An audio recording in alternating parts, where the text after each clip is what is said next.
Hi hello welcome to Jason media.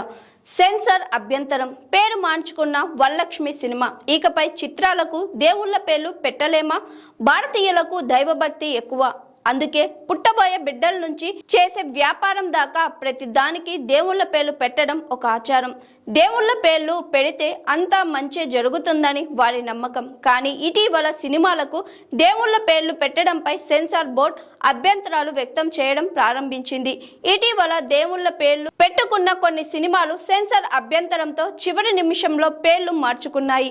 Varalakshmi Sarath Kumar చిత్రం సరస్వతి ఇవాళ ప్రేక్షకుల ముందుకు వచ్చింది. కానీ సెన్సార్ బోర్డు సినిమా పేరు మార్చాలని పట్టుబట్టి ఎస్ సరస్వతిగా మార్చింది.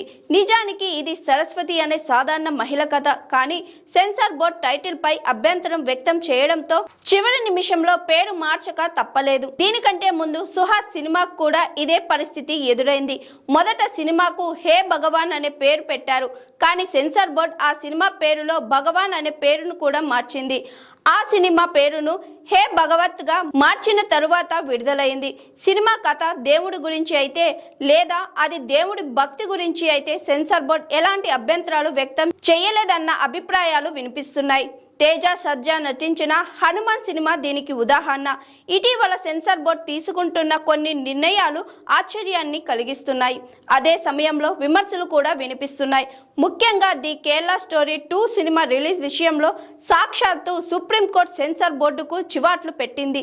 ఇక టీవీకే పార్టీ అధినేత దళపతి విజయ్ చిత్రం జననాయకన్ కూడా సెన్సార్ సమస్యలను ఎదుర్కొంటుంది. ఈ సినిమాలో రాజకీయ అంశాలు ఉన్నాయని సెన్సార్ బోర్డు తీవ్ర అభ్యంతరం వ్యక్తం చేసింది. దీంతో సంక్రాంతికి రిలీజ్ కావాల్సిన ఈ సినిమా ఇప్పటి వరకు విడుదలకు నోచుకోలేదు.